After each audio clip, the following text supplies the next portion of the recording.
Yeah, I kind of got a man crush on the guy. I freely admit it. Matt Mitchell back with us here on Extra. How's it going, Matt? It's going great. How you guys doing? we're doing really well, dude. First off, congratulations. I know that you've been super busy since Saturday night. So glad that you made time for us here on the on a Tuesday to talk about what happened Saturday night. Take us back to before, maybe Saturday afternoon, knowing what you knew about how special Saturday night was going to be from the Kawhi Leonard retirement, trying to get to 23-0. What was your mindset like?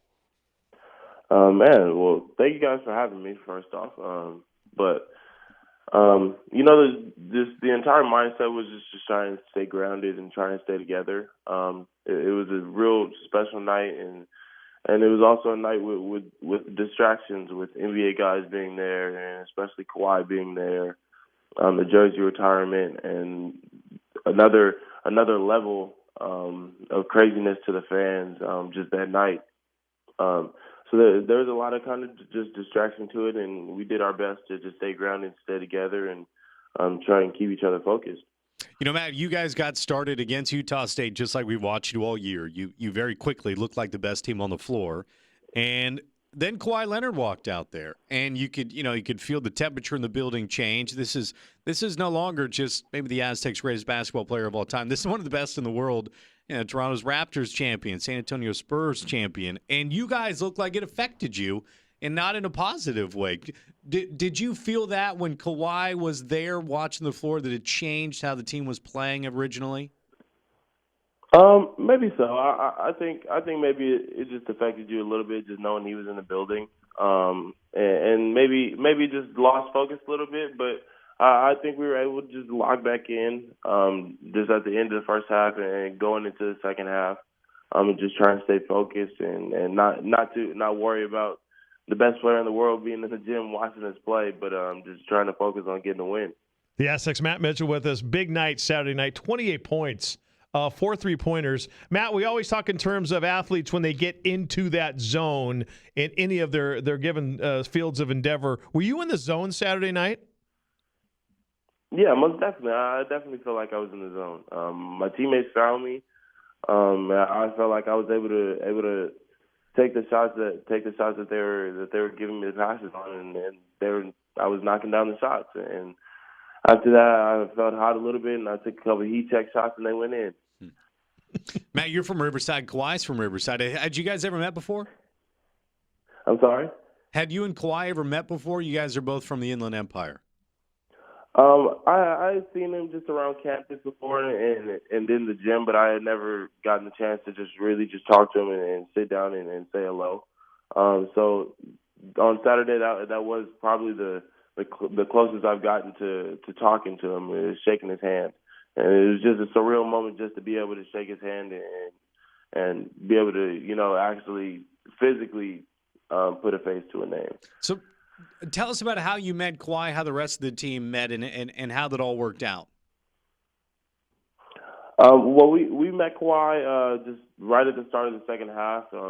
As we came out, he just came down the line and shook our hands and just told us let's go and try and just play better, play harder, just pick it up. And I mean, we did. So maybe that helped us a little bit. Matt, is it the biggest hand you've ever shaken? Yes, it is. I can greatly confirm that. Yeah, it's the size of a large ham. Anybody who's ever shaken Kawhi Leonard's hands. Matt Mitchell from the Aztecs with us here. A big win against Utah State. They're now 23-0, fourth-ranked team in the country. Matt, we've been having a discussion this morning about, does this Aztecs team need a little bit more adversity before you guys get into the postseason conference tournament, before you go into March Madness? But when you look at what's gone on with this team off the court, the undefeated mark, the trying to break the all-time win streak at San Diego State, to be in the national conversation as long as you guys have been this year, has that been a pretty good dose of adversity for you guys off the court? Yeah, definitely. I think that's definitely been a good dose of adversity for us. But I think that our greatest adversity is yet to come. I don't think we've even peaked and broken the ceiling to where we can go. So with that said, I feel like teams within the rest of the conference and especially conference tournament will definitely give us their best shot, trying to do their best to take down that net in the conference tournament and try and get to the NCAA tournament. We got to lock in and stay together and stay grounded and just try and keep pushing through. Matt, there are a number of Aztecs fans that don't really feel like you guys are appreciated as much as you should be, as you stayed at number 4 the last couple of weeks. Have you guys paid attention to that at all? Do you peek? Do you look? Do you look at the net rankings, or you just keep your head down and keep moving? Well, yeah, we definitely look at the rankings and see where we are, but at the same time, we like to be doubted, and we like the fact that not everybody takes us seriously, because that assists with a chip on our shoulder, and that just makes us want it that much more. So you guys think you are underappreciated? No, I wouldn't say so. I think we get the notability. I think we get a lot of notability, but at the same time, there's just people that don't think what's going on is really true and is really just happening and it's supposed to happen. I mean, with that said, people didn't look at us to start the season to come in and be where we are now. So I like the fact that we're shocking people, and we're going to continue to. Matt, great athletes like you and me, it's all about visualization. You're always visualizing playing that game beforehand. I'm always visualizing like a large pizza or a hamburger or something like that. But you get what I'm saying.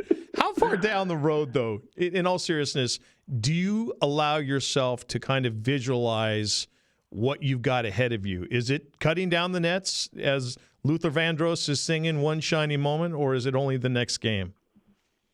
No, only the next game. We try and take it one game at a time. We didn't start the season telling each other that we wanted to be undefeated and we wanted to break records, but we told each other that we wanted to take it one game at a time and stay grounded. And no matter what happens, we're going to stay together and take it one day at a time. Where does Saturday night rank for you in this game of basketball that you're so damn good at? That atmosphere, everything involved. Where does Saturday night stack up for you?